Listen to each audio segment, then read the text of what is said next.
Learning Technologies 25. I think it's a fantastic way to start with curiosity.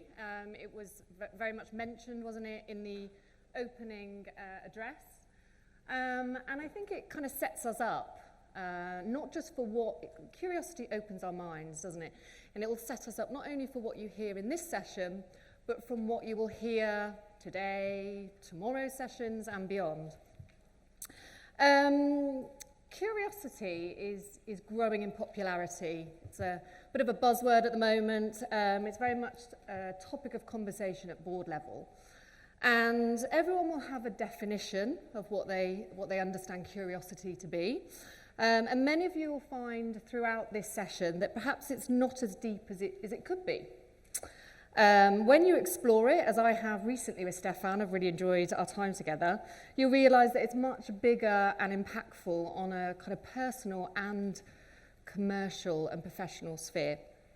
So to take us on this journey of curiosity, I'm very pleased to introduce Stefan van Hooijdonk, not honky donk, which I keep wanting to say, a father, founder, farmer, friend, and fabulous author.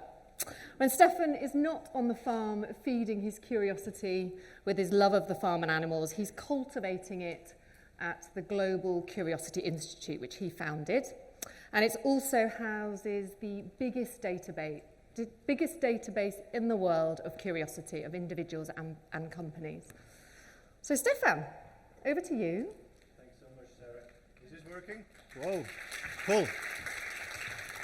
Lovely. We're going to talk about curiosity. Who is a little bit curious today? I think if you go to a conference like this, you actually give yourself permission to get away from your daily grind, no? And just to lean in and to have new curiosity. And we're going to talk a little bit about that. And it's also what Steve Jobs here is saying when he gave his Stanford address a couple of years ago, a long time ago. He was talking to the students. He says, stay hungry, stay foolish. And already that indicates that actually curiosity might sound like an easy thing, but it's hard. Sometimes we have a difficulty leaning into our curiosity. And we're going to talk about the opposite of curiosity and what curiosity is and what is the correlation of success with curiosity and what does it do. And I'm really happy that finally we're going to think more about what do we mean by curiosity. So many companies are embracing curiosity, but actually they don't have a good definition for it. Anybody here from Poland? I don't speak Polish, but apparently in Polish there's a saying, like in English we have curiosity killed the cat. In Polish there's a saying like curiosity is the first step to hell. Do you say that? You can't recall it. But in any case, we have a love-hate relationship with curiosity. Anybody here from Romania? I don't speak Romanian. Curious people die young. In French, you say curiosité tue. Curiosity kills. And there's so many negative connotations of curiosity. As a society, we try to stay away from it. So I've hidden the U's just to make you a little bit mad and to make you a little bit curious. Because actually, it's also a little bit in neuroscience that when we see something surprising, automatically we're more inclined to open up and to lean into something that we don't know and drive things. Very interesting, Egon Zehnder, since last year, they found, do you know what the percentage is of the hit rate of headhunters when they're placing CEOs? Like after 18 months, how many CEOs are still in their positions? It's about 50%. So it's hit and miss. They're going through all this effort, finding these real people, these real big shots, and then after 18 months, 50% of them leave. And actually, since last year, they said, whatever you have in your CV is good, but it tells you something about your past, not about your future and what you could be and what you're going to be. So they're actually starting to focus on curiosity. And they started looking at what does it mean then, curiosity, and how do we measure it? And happily, we can measure. Anybody who did the diagnostic? We should have 45 people who did the diagnostic, maybe not everybody here. I'm going to share, 45 people have done the diagnostic, and I'm going to share some data back on what does the L&D community think. And you can still open, the diagnostic is still going to be open, so you can still do the diagnostic and help us with the research and finding out what does curiosity mean in the L&D space. Interesting also on the recruiting side, if you're looking at LinkedIn online job ads, there's a 90% growth in the last 12 months where people are using more and more curiosity. Companies are realizing that curiosity sells. You want to recruit good people, use curiosity. Who uses curiosity in their job ads? Not many people. So maybe tomorrow try to convince your recruitment folks that this is actually, if you compare it to, for instance, I made a study around sustainability. Sustainability, unfortunately, only appeals to the younger generation. Curiosity, on the other hand, appeals to all age groups, which is, of course, we have to do more on sustainability side. Speed date with your neighbor. Look for a neighbor here in the room. What is your definition of curiosity? 1 minute. Go.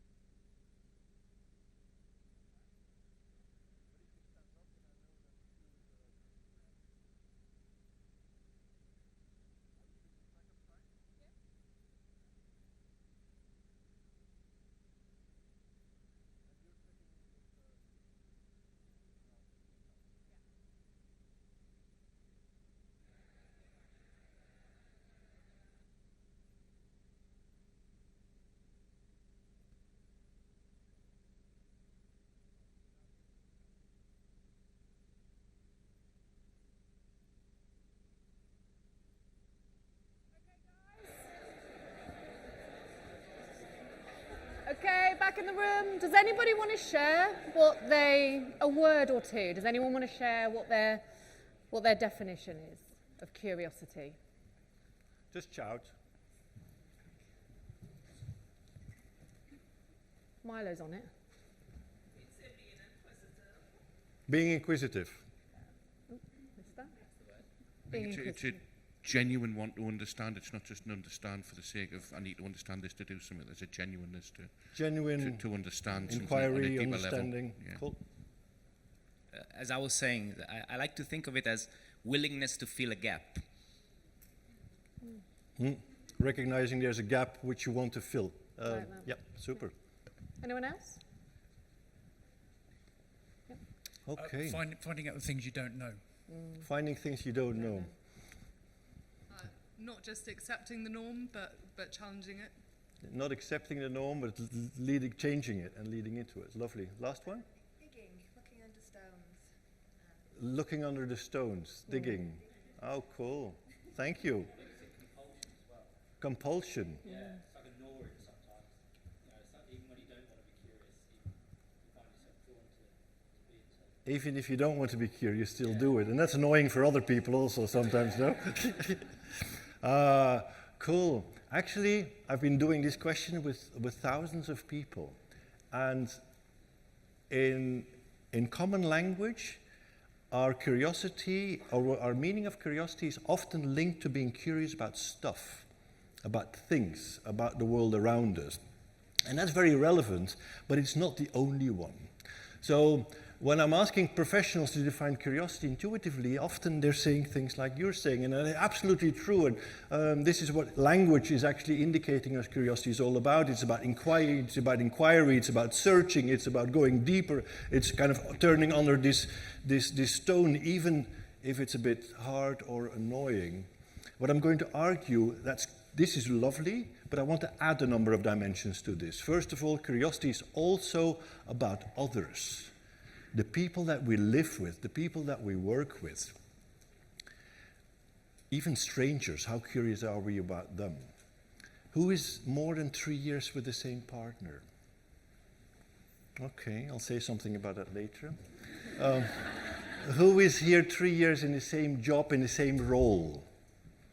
Okay, almost the same people. No, kidding. So curiosity for others is really important, but less people pick it up. And also, curiosity about myself. Who am I deep down? I have 2 eyes to look at the world and others. I don't really have eyes to go inward. I'm 56, I think, and that means that I'm from 67. So anyway, you can make the math.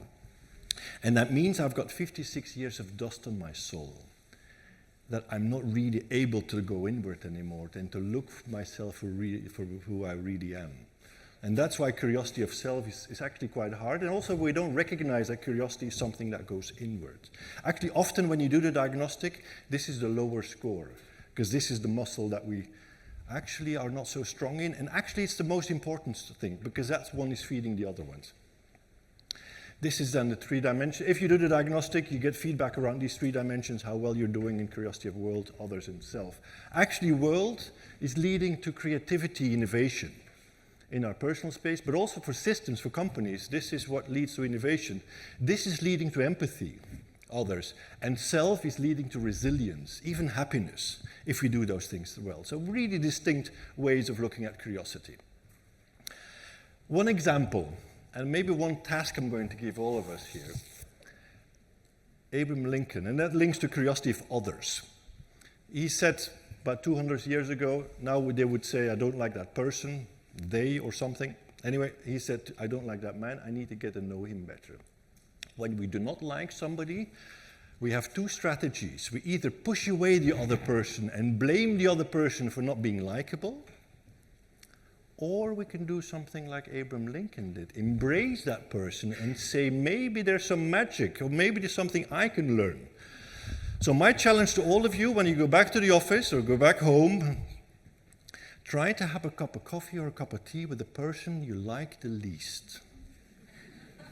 I can promise you, you learn something really important about that other person, and you learn something about yourself. If both of you sit in the same room here today, then maybe wait a couple of days. But try it out. It can also be your neighbor, it can be a family member, but lean into that person and don't blame the other person. So that's an example of curiosity of others. So we're going to talk about curiosity. What is it? L&D and curiosity, and also we're going to kind of explore a little bit AI and curiosity. Some quizzes. Anybody here plays basketball? Played basketball? Okay. One question. I'm going to, and you have to, if you agree with my statement here, raise your arm. Otherwise, don't do anything. I'm saying that throwing a basketball like this, a penalty is more efficient, so you score more easily, more better, more often than if you do it like this. Who agrees with me? Okay, what do we have? About 15, 20%, Sarah? Yeah, 20% probably. Less than that? Not many people. Not in- Okay, another question. Academic research became richer after the introduction of internet. We have more access, researchers, academics, thinkers, they can see more articles from all around the world, and the democratization of also research. Therefore, they have, when we're looking at citations at the end of articles, we see broader citations versus before internet, where it was more narrow. Who agrees with me here? Okay. No, that's about 40%, 30, 40%. Okay, cool. I'm not giving the answer now. Simple neuroscience. The more you marinate on your questions, the better you realize that you can solve it yourself. You do not need Google for most of the questions in your life. You do not need ChatGPT for most of the questions in your life. You have enough power in your own brain. And also when you marinate, the moment that you learned about it, it's not about instant gratification, does not help you with learning, with growing knowledge. So the fact that I'm going to tell you the answer a little bit later is going to help you with remembering these facts, and they'll go much deeper. Anyway, last question. You can also raise both arms if you could think this is complete BS. Is it true that I'm saying that people alternate with reading left and right? Sometimes I'm breathing through my right nostril, sometimes through my left nostril, but hardly ever through both nostrils at the same time. Who agrees with me, or who thinks this is? Breathing funny now. Okay, we have about 15, 20% of people. Yeah. Okay, we'll see that later. Cool. Maybe my own journey. I was chief learning officer for a big company, Cognizant, 300,000 people, and we were in a big change. We wanted to move away from push learning to pull learning. And so, together with the CEO, we tried to say to people, boys and girls, it's okay, we're going to support you, we're going to, Cognizant is an IT company, we're going to support you with all the certifications, as long as you stick out your neck. You have to decide what you want, and we'll give you all the tools, and we'll pay for it all and everything. Actually, a minority of people jumped onto the opportunity. And we're thinking, well, why is this? Is this the manager? Is this a culture? Is this people have lost their way of being self-starter, etc., etc.? So we actually bumped into curiosity. And we said, why don't we is this something that we can influence? Is curiosity something that you're born with, or can you influence? And we looked at some of the positive psychology stuff and some of the work, for instance, Carol Dweck, around can you change habits and neuroplasticity and so on. And we took a plunge of faith, and we said, okay, why don't we train people in short session? We told people about neuroplasticity, about what is curiosity, some strategy around curiosity, and also invited people to share what they had learned with somebody else. Could be family members, could be their team. And then 3 months later, we checked in with people and asked them, as we did you start looking at the world slightly differently? Willingness to try something new. And actually many people said yes. Oh, great, we didn't think too much of it. People might just fool us. And by the time we had trained 15,000 people. So it became a big pilot. And then 12 months after those webinars, we did online sessions, we actually went back into our databases and checked consumption. I know that checking consumptions and learning hours is not the perfect measure, but in our case, we just checked it. And we realized that those people that had followed our webinars, they had on average 43 hours of learning. The rest of the organization, 25. I left my job the next day and I started the Curiosity Institute because I knew we were onto something and I wanted to do more research, and very little research was done in this space. We all take curiosity for granted, but we don't work on it. And actually, that's what happened 5 years ago. And what I realized in this pilot, there are 3 things. And I'll share some more insights later on. First of all, the power of permission. It's really important that somebody gives permission. Either it's yourself or your manager or your CEO or the organization. Sometimes permission is given in corporate values. Who has curiosity in your corporate values, or something like that sounds like curiosity? Some people have it. So that already gives permission to everybody, boys and girls. It's okay to explore, it's okay to innovate, it's okay to be curious. But it's not good enough. Permission is like a floor mat. It invites you in, but it doesn't give you the tools to do something about it. That's what we realized. People also need to be given some tools, need to be trained. What is curiosity? A lot of people have lost this skill. So people have to be rekindled and given tools how to do this, why to do this, what do we mean by curiosity in this company, etc. And also, of course, curiosity can be developed. Some insights. Curiosity is really fragile. The fact that you're here means that you're interested and you have a positive feeling about curiosity. Interesting, 50 years ago, curiosity was not positive, was a negative thing. The curiosity 50 years ago had this connotation of looking through keyholes, kind of prying on what the neighbors were doing type of thing.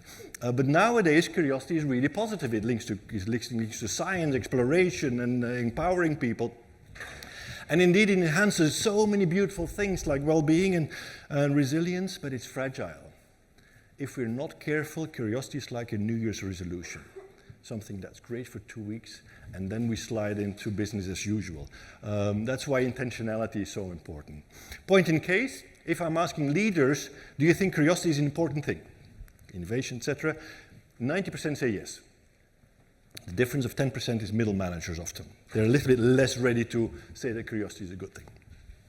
If I'm asking the same managers, what do you do about it? Do you bring curiosity into your teams? Only 50% say they do. So it's theory and practice. In theory, I agree. In practice, I'd rather have some other manager deal with it because I'm focused on efficiency and I can't have this. And curious people are difficult to manage, etc., etc. So it's kind of a hit and miss. So it's fragile. Also, curious people need a curious environment. Curiosity is not only about me and myself. If you were told to be a curious person when you were a child, that means that you were, yes, curious, but that also means your environment also was kind of supporting you into being curious. They were leaning into your questions. Something I did, it was a big mistake that I did when we have 4 kids. We gave our kids an iPad when they were young. And we were thinking we're doing something right. Of course, we tried to do the best thing for our kids. We had the means, we gave them an iPad so they could play around. What I know now is I realize an iPad does not talk back. Curiosity is social. The more the child is asking questions, the more the child needs an able adult to lean into those questions, to answer those questions. And guess what? They generate even more questions. But that enables the child to create language, to make sense of the world. By the time that child goes to secondary school, there can be a difference up to 11 points IQ in those families where the child was actually supported with questions, and those families where the parent says, oh, I don't have time, or shut up, or some cultures where it's not even you're not even supposed to ask questions, you know? But also in organizations. Organizations need curious people, need curious environments.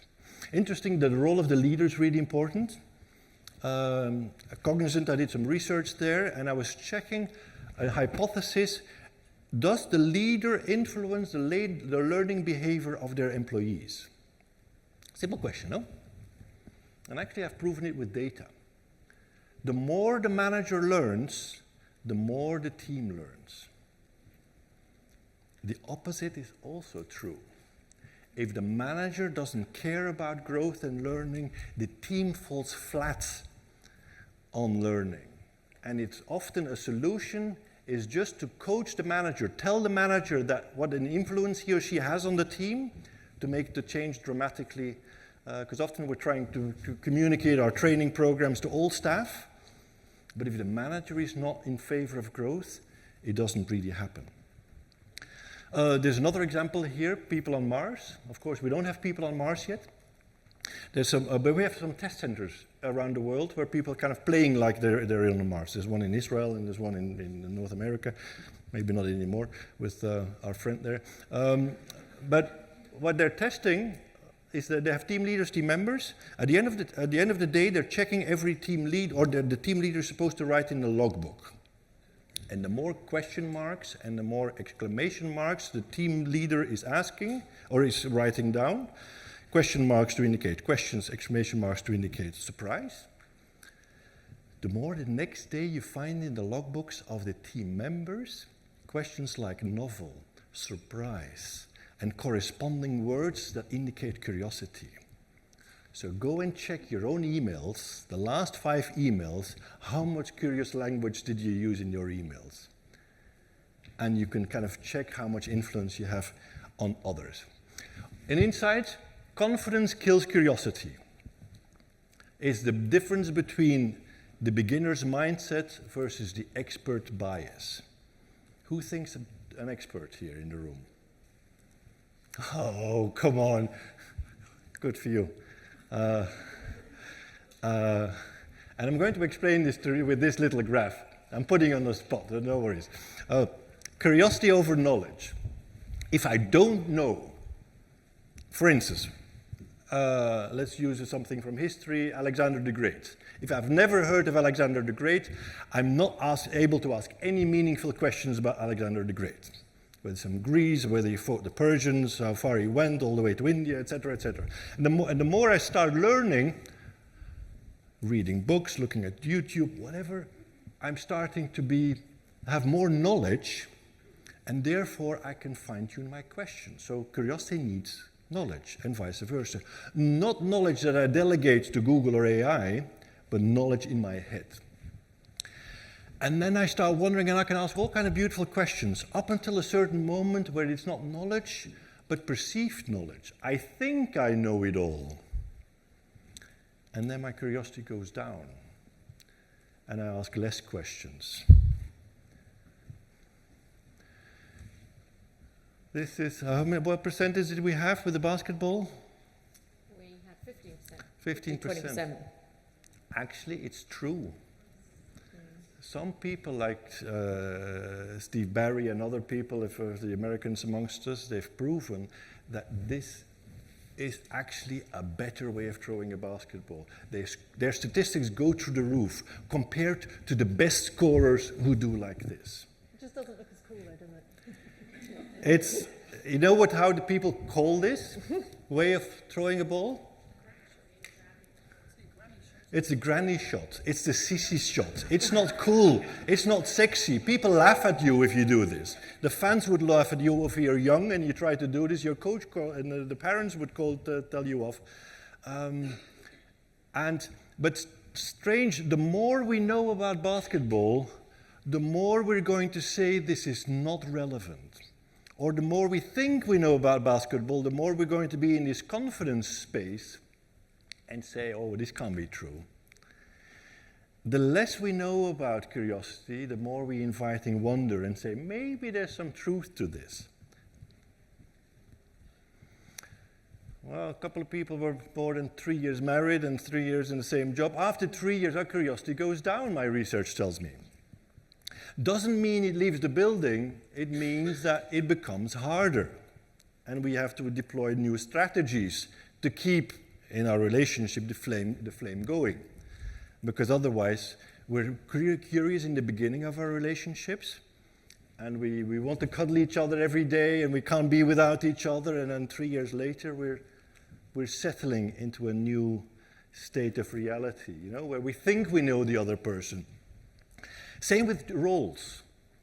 And that's a call. I've been working with a Portuguese company, and they've actually decided to have job rotations after 3 years. Mandatory job rotation, or people need to have a really good case. Because if you're staying too long in the same role, you become part of the furniture. Or there's a danger, you don't question basic things anymore. Okay, another insight. The opposite of curiosity is conformity. Think about the last 2 restaurants you've been to. Restaurants you decided to go. Chances are that these restaurants are the same restaurants for both of them is very, very high. And chances are that you know those restaurants already from before is also very high. Chances are that you ordered the same dish in those restaurants is also high. I see a couple of people smiling. When we know something is good, we want to stick with them.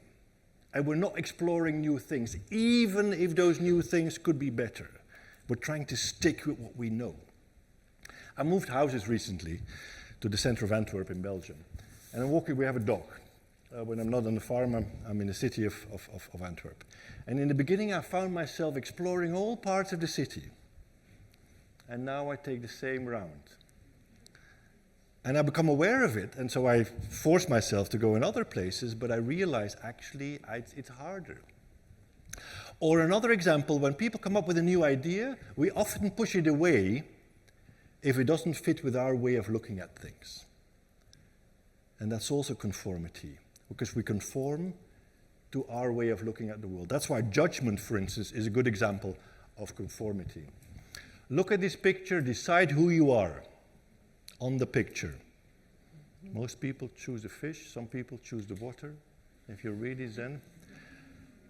And then decide immediately, what does it say about the other?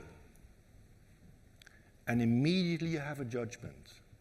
And I want to say conformity is not something that you think about. Conformity is something that it comes automatic. It's kind of instinctive. That you, because when you're the jumping fish, they have an opinion about the others, or vice versa. This is true. Every 40 minutes or so, you change your dominant way of breathing. And it has to do with calibrating left and right center. And anybody who's into yoga, advanced yoga, pranayama, you do this stuff. I find it so amazing that something so banal, so simple, like breathing, something we're doing since we were born, we're not aware of the mechanics of our body like this. I've been doing this with doctors. They have no clue. And yet, that calls actually for some humility. If we don't know the mechanics of our bodies, maybe there's so many other things that we could lean into that we could kind of learn. Conformity is also a social dimension. We all have a desire to be loved. We all have a desire to be seen as a loyal team member. That's why if I'm going to ask, for instance, yourself to ask us to go and get us ice cream, I guarantee you would always come back with vanilla or chocolate, even if you don't like that taste. Do you like vanilla chocolate? Not really, would be my first pick. You see? But I guarantee, because your desire to conform to people saying, "Oh, this is great," is more important than for you to kind of to do your own thing. So curiosity is about seeking. Conformity is about keeping. Curiosity is about playing to win. Conformity is about playing not to lose. It's not either or. We need both. We need conformity to time as well. Cool. Cool. All right, guys. Well, just a couple of takeaways then, just as an interlude to signpost that I've captured. There are 3 dimensions of curiosity: the world, others, and self. I think that's quite a nice way of seeing it, and it's broader than perhaps I would have thought. And it's important for building relationships as much as it is about yourself and self-awareness. I like the eyes. There's no eyes inwards, there's eyes outwards. I love that idea. Curiosity has a human and commercial impact. From a personal perspective, it develops your resilience, the well-being, your career even. And then on a commercial side, the productivity, innovation, growth. Of course, we've talked this morning about how important everyone's eyes are all on growth. And curiosity sells, as you said. Curiosity sells. Curiosity is a muscle to be flexed. We can develop it, and we should, because it's fragile. Barriers to watch for: overconfidence, overconformity. Cultivators of it are things like your environment, psychological safety, that's a real buzzword at the minute, time to reflect, as well as leadership, the support of leaders and the permission, you mentioned permission to be curious. Oh, lovely. Thank you, I Sarah. hope that's helpful. Cool. So that's a little bit setting the stage, trying to explore curiosity at a deeper level. It's about indeed those different dimensions. Let's look now a little bit about work, L&D, and curiosity. A couple of people have said that you have curiosity in their corporate cultures. Here's some brands that have curiosity clearly spelled out, or something similar. For instance, TikTok, they have some every day is your first day type of a thing. So kind of inviting people to constantly be novel and think as a freshman. But most of these companies and more have these. So if you have it, it gives you permission already. But it doesn't have to be. I know many people that kind of launch curiosity programs in L&D and HR and beyond that do not have curiosity as their corporate value. Okay. A 1-minute exercise with all of us. Which of these stars shall we send on a company MBA? Assume you're doing a company MBA sponsorship deal in your organization. You're, together with your neighbor, have to decide whether you have to, Jose or Maria, you can only choose one. And you have to go and sell this to the CEO. Now, Jose is a person who deserves to be on the table. He's a very solid people. He's got exceed expectations on all of the objectives. And he's really the guy that we go to or leadership goes to get things done. He always delivers. He always says yes, even if he's kind of goes the extra mile. He always says yes and delivers. So he deserves on the table. Good project manager. And then we have Maria, same thing. Very high on all our objectives but one. Last year, she joined a project at her own suggestion, a very strategic project outside the team, because she really believed in that project and she went for it. Now, this project went completely bust. And this was such a high-profile project that actually at senior management level, you don't want to talk about it anymore, about this project. People are a bit burned.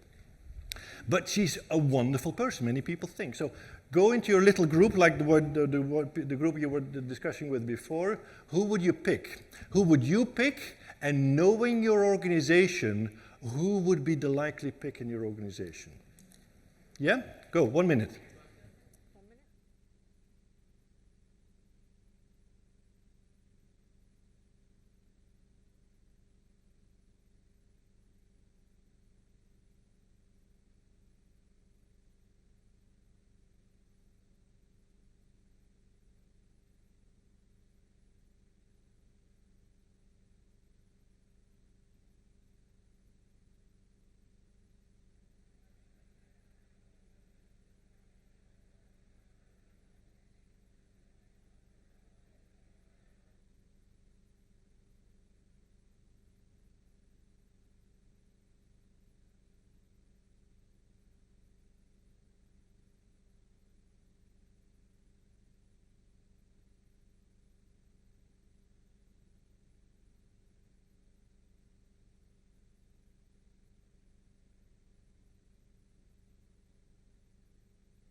Does anybody want to share? Who are Who we would selecting? you pick? Who has Jose? Your hand up. Nobody? Who has Maria? Wow. Actually, most startups I work with, they go with Maria. Most grown-up companies, they say we should go with Maria, but in fact, once we get to our CEO and our senior management, will actually settle for Jose. And I want to make a point here that curiosity is about, and our culture is about rituals like this. Do we really, when we have to select people, are we going with one or the other? Two companies I'm going to share, beautiful. Anybody here from McKinsey? Yes?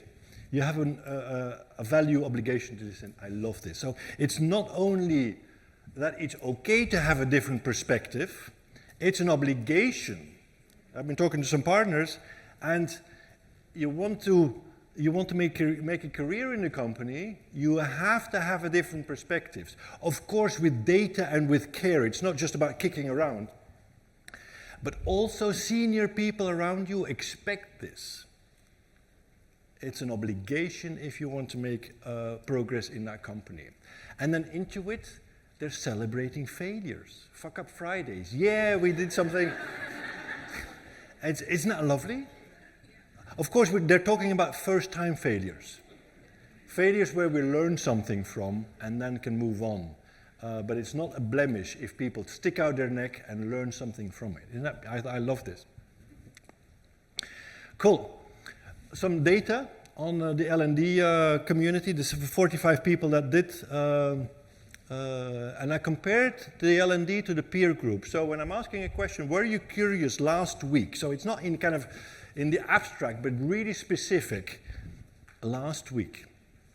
Then L&D people say I've been curious for about 80% of the people. We're a very creative bunch of people, no? So I've been really curious. Versus peer group, about 20% lower.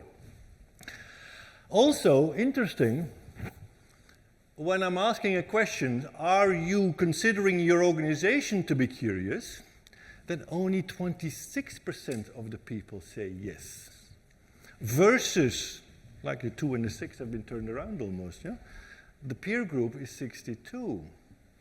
And that tells me, I don't know what it tells me, but I've been in learning and development for quite a while. It seems that we're stuck in our harness, being really curious, but the environment isn't really letting us. Or we're not doing enough, or I don't know what the reasons is, we can debate this. Top 3 barriers when I'm asking this group, or the 45 people, in this order, first of all, there's no money to try out something new. People decide above my pay grade, and we don't learn from our mistakes. These are the 3 dimensions. If I'm checking with the peer group, they first say, I don't have time for curiosity, I'm too busy. So very different from this list. The second, they also say top-down decision making, and the third dimension they say is we don't have it in our KPIs. We don't measure it, therefore I'm not doing it. So very different from L&D, quite interesting, I think. When I'm asking what does our organization do well to support curiosity, so some of us, they say, okay, we have freedom to explore. Some of us have a learning wallet, means that we give money to our employees and they can decide themselves what they do with it. We encourage experimentation. We embed curiosity in our culture, some sets. It's company value, great. What can we do better? Include curiosity in competencies. Maybe we're not clear about it. Also, let's stop trying to play it safe. Train managers to enable curiosity in their teams. Encourage ideas bottom up. Not only have the decision makers make decisions. Create time, create incentives to explore. So it's quite interesting to what people are thinking here in the L&D community and how curiosity can be in L&D. I hope that sparks some thoughts. What we can be doing and where we're coming from, where we're going to. Sarah. So 3 summary points. It's easier if curiosity is a value embedded within the organisation.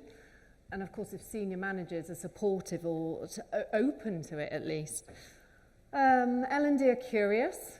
yet there's a disconnect with how they, you, us perceive the curiosity of our organisations.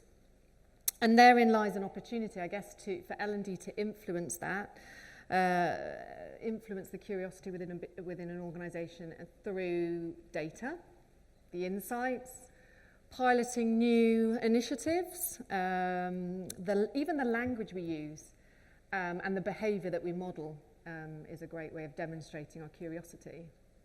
Super. Cool. How are we doing so far? Cool. Any thoughts? Any ideas you have so far? Any insights? What should we do better, different tomorrow?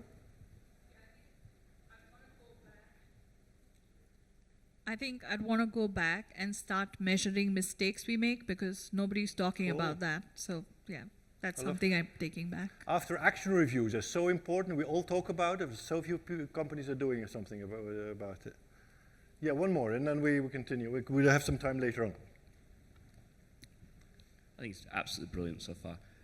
Just coming back to the point around that sort of financial support, not in the decision making. Come back to Jose.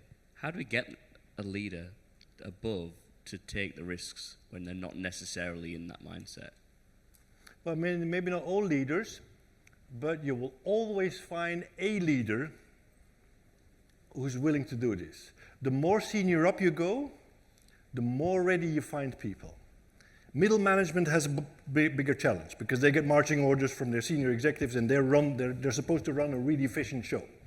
And changing things or sticking out their neck is not often their thing. But you will always find a manager to start some pilots and to start with small wins and then build on it. I can assure you. If you have more than a couple of managers in your company, of course.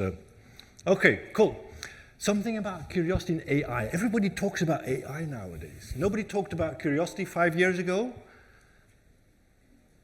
And we started to talk about it, but 5 years ago, nobody spoke about AI type of a thing. So we're going to talk, I've been thinking a little bit about it. Look at this.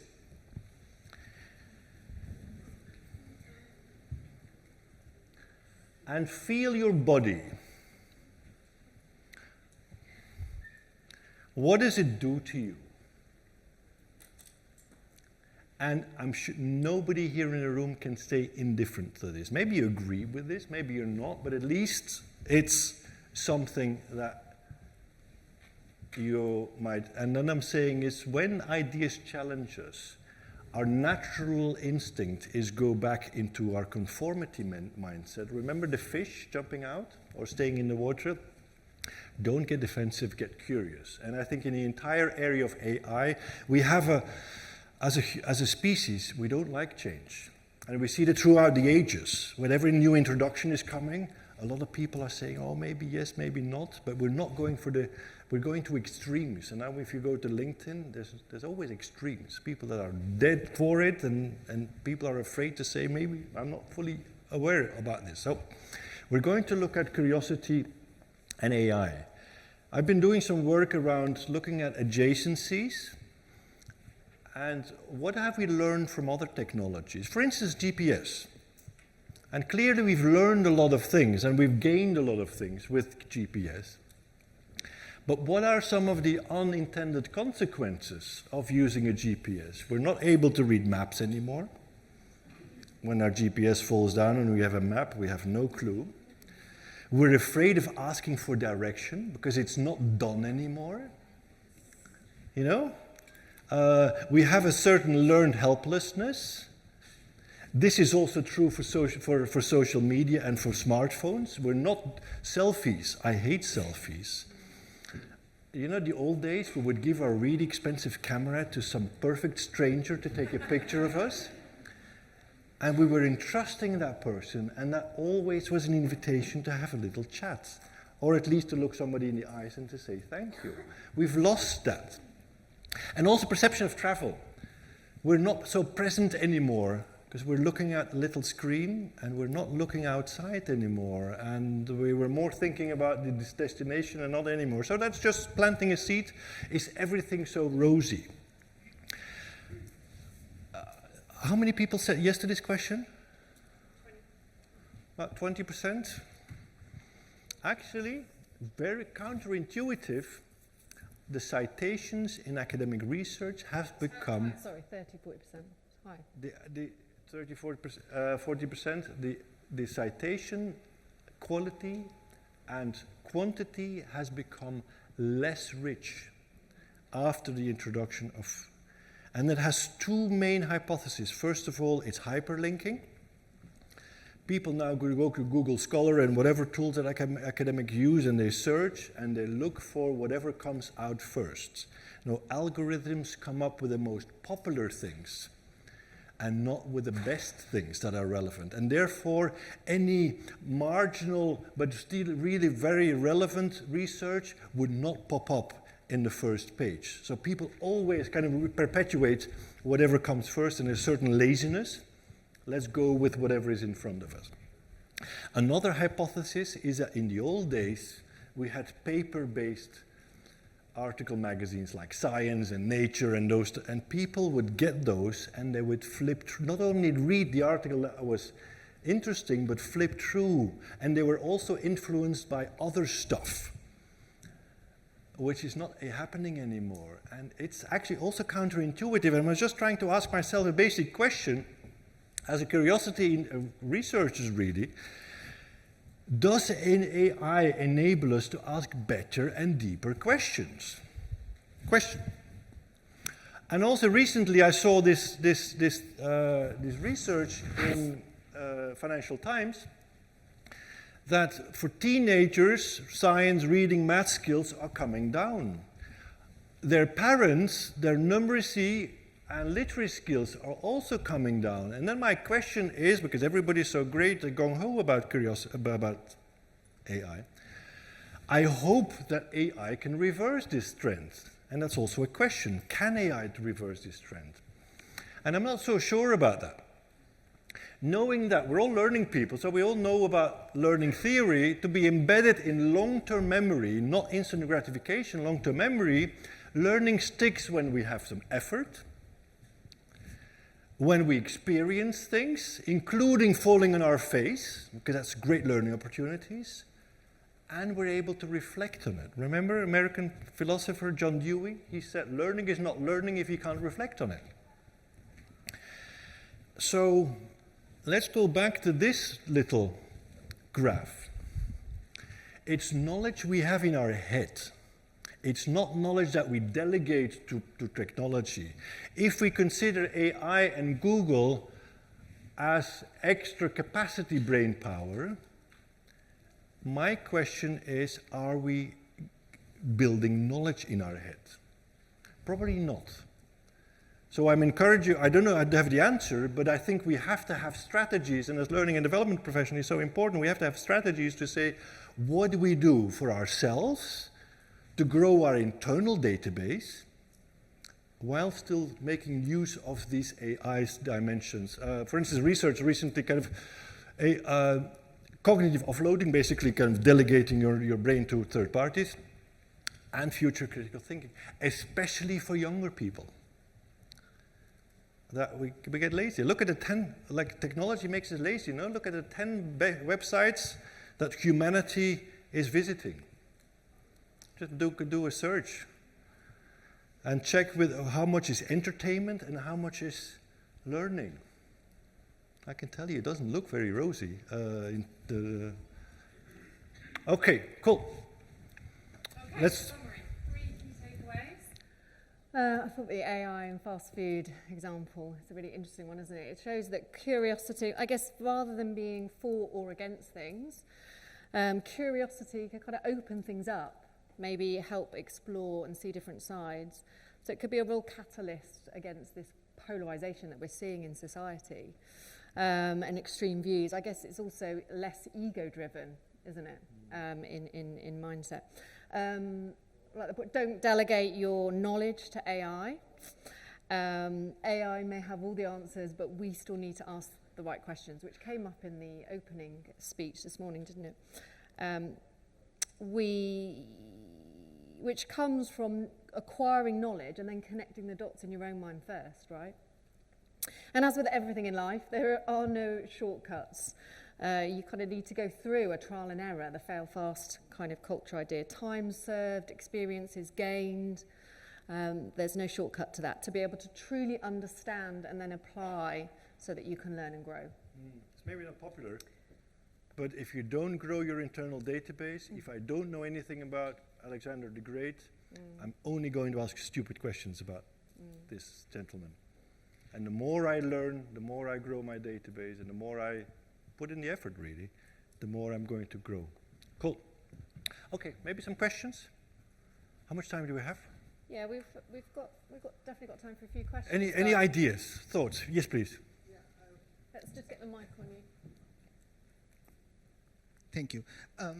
I was reflecting on the power of curiosity, and you mentioned McKinsey, but also it made me think about a framework of adaptability, which is kind of like the idea that depending on the stakes of the context, you tend to go into a reactive mode versus a learning mode. And the tendency when the stakes are very high and the situations are unknown to go into reactive mode, which kind of is counter to being curious and exploratory. Whereas in contexts where the stakes are low, then people tend to be more exploratory, more curious, more approaching things with new perspectives. So how can we, well, first of all, was this ever a finding that you've identified in your studies? And also, can we maybe, as a learning function, find ways to remind ourselves that when the stakes are high, we tend to go into reactive mode, and how can we balance that with... Oh, super. There's a couple of thoughts I'm having. I think, first of all, if the stakes are low, we have to be careful. We need some stress to be really curious about what matters. Because curiosity is in between distractibility and depression. Depressed people are not curious about anything. They can't stand new stuff because they're closing off themselves completely. Being too curious is distractibility. Like, it's kind of the rabbit hole idea that you're going on the internet and 3 hours later you're still doing things and you have no clue what happened. So you need some stress in a professional environment to be curious. Another thought with adaptability and what learning and development could do, for instance, could be in your learning, leave some room for surprise. That could be definitely, like the questions I've been asking in the beginning, are engaging you with curiosity, and also managers who are sometimes saying only half things are inviting people along so much more easy than if they spell out everything. So you also kind of empower people to, you can also do that in your learning. Another maybe something you haven't, is the physical environment. We don't realize it. I was just explaining earlier, the physical environment is so important in prepping us and prepping our minds for opening up. I'm just writing an article, we submitted it to Harvard Business Review, touch wood whether it will go in, about art and boardrooms. For instance, there's a picture, 2 paintings. One white painting with 11 green crosses. And another painting with 10 green crosses and 1 bright yellow one. And we would separate the room. This group will go into one room with the 11 crosses and this one with the yellow cross. And you come up with some creative exercise, or you have to make some decision. For instance, creative exercise, what's the uses of a stupid brick? And come up with as many ideas as possible.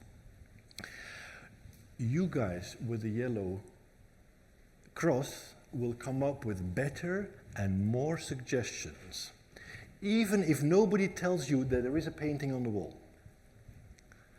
Because unconsciously your brain is prepped for thinking more, for seeing this surprising thing, and unconsciously your mind be put in mind and you're opening up automatically towards better ideas. And we're making the case that if your boardrooms if you think intelligently about your real estate in your boardrooms, you might invite better decisions. So think about your environment to enable this adaptability. And it's important. Green, for instance, and blue are beautiful colors to invite curiosity. Maybe there's more things I can say about this, but I hope I put you in some direction. One more questions, and then we can move on. Can we do that, Sarah? Yeah, we've got time. Cool. Yep. Yep, please. I have a question about cross-cultural impact on curiosity. For example, if you look at the US, you've got the Silicon Valley, and then you look at China, and there's so much technological advancement going on there. Then you look at Europe, you look at Africa. When you're doing your research, do you have any insights into the differences based on culture? It's a beautiful question, and there's a really long answer to this. And it starts, there's different cultures. First of all, you have family culture. Look at I'm sure that people here in the room, different family cultures, you will have different expectations and definitions and language around curiosity. Sometimes it's more curiosity kill the cat, sometimes it's more kind of we're allowing curiosity. If you're looking at governments, highly religious environments and highly political environments tend to favor conformity more. You don't want people to be curious, stick out their neck. Let's compare, I've sometimes used US, but now I'm not so sure anymore. Let's compare North Korea and the UK, and immediately you have an intuitive feeling that high political influence versus we have more freedom here to explore, and we can do this if we want to. And then also we have some extra dimensions in Asian collective cultures, etc. There is quite a difficulty. I don't know about Silicon Valley in China, because in China there was a lot of creativity in the underbelly outside of state-owned enterprises. They were ruled, but the Chinese government left all the private companies free to do whatever they want, and that's why Alibaba and those type of companies were able to be created in a legal void.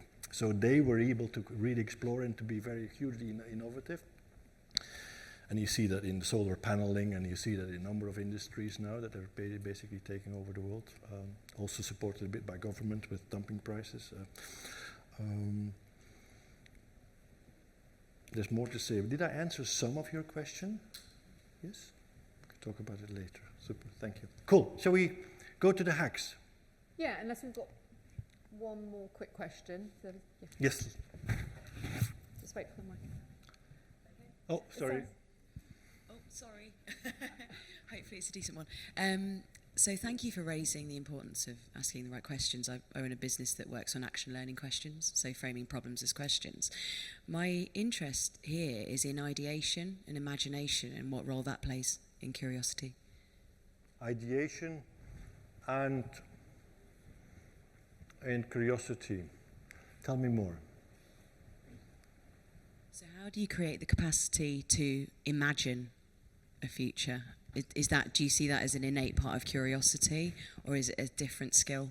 And this is not a short question, clearly, and if it is a different skill, how might we build that skill? Okay, cool, thank you. Well, in a couple of, I encourage 3 steps. First, it's about permission. And you can do that as an individual, you can do that as a system, as a team, as an organization. But let's stay with the individual for now. I give myself permission to open up, to have this conversation with the person I like the least. You know, I lean in instead of being conformist. And once I give permission, I invite people to become aware. What are my barriers to curiosity? What are my enablers for curiosity? Which situation did I find myself in where I was really curious? And which situations kill my curiosity? What do I need to do there? And am I more curious at work versus at home, or vice versa? And what about my curiosity of the world and curiosity of self? Am I ready to lean into things that I don't know about myself? Or am I kind of... And once we are aware of this, and what's the language in our environment, and once I'm aware of this, then we are in the phase of intentionality. What am I going to do about this? So, and that's the action, and then taking. So those 3 steps I'm taking, you're nodding, so I'm on the good track. Because you're phrasing them all as questions, so it's just a kind of natural. questioning process Yeah. and action really important as well. Oh, super. Thank you. Happy that it works somehow. Some hacks, some really quick hacks. Actually, Sarah asked me to come up with hacks of all the things we can do today. I've got many more hacks. What happened with the color? Ed?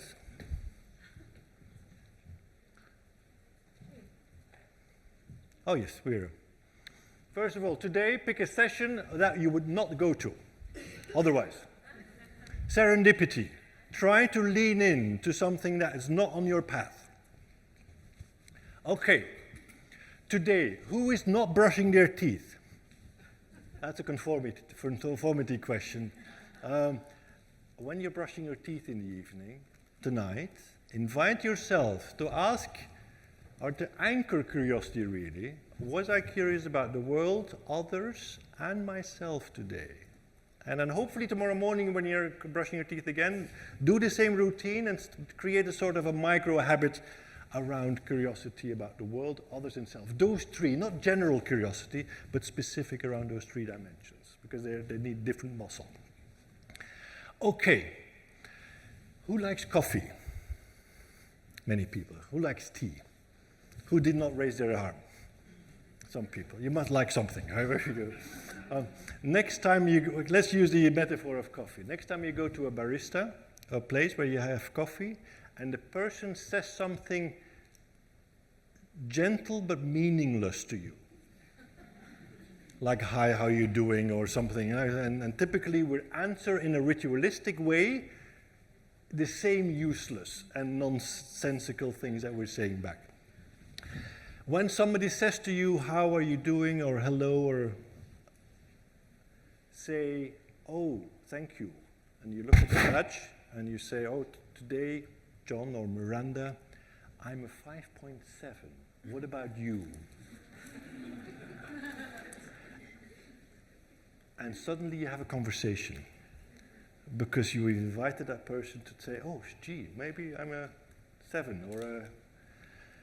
And research shows that when you do this, you do not treat the person as a robot to give you coffee, but as a human being.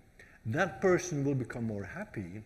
You also will become more happy in the process because suddenly you link your roots deeper into your community. Same thing with your kids. Don't ask your kids in the evening, how was school? They will always say something similar. Ask your kids something different. What made you laugh today? Who did you play with? You know, things like that. And I guarantee you will start a new conversation. When you're asking your colleagues on Monday morning, don't ask them how was your weekend, but they'll say something rubbish.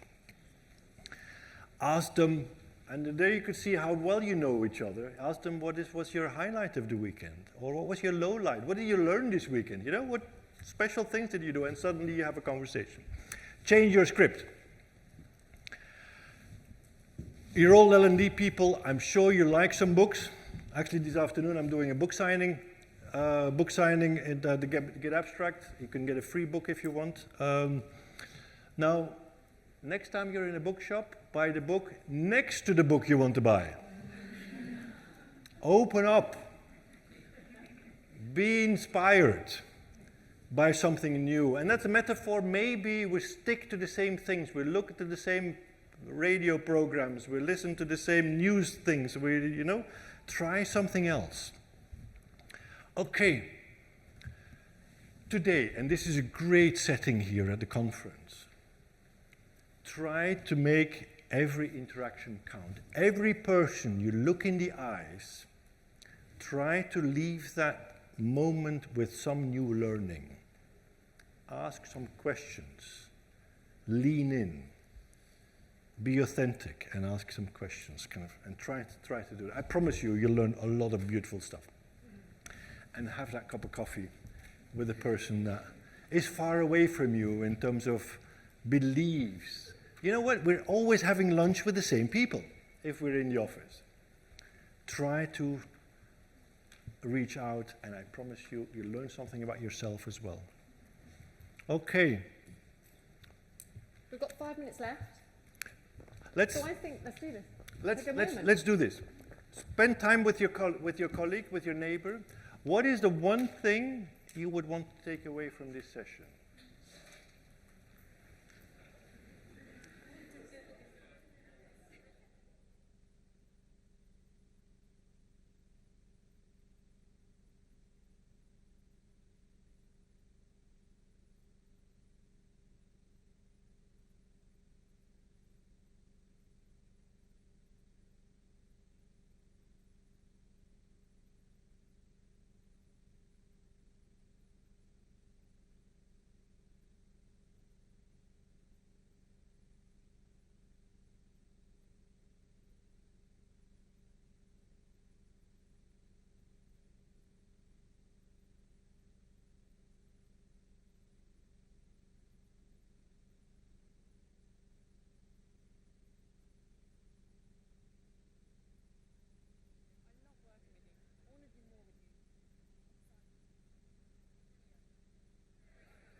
Got 3 minutes.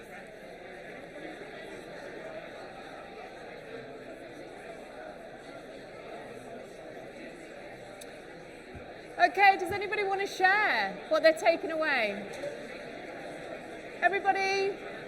I'm getting evil eyes looks from the controller. Everybody back in the room? I love that it's creating so much conversation though.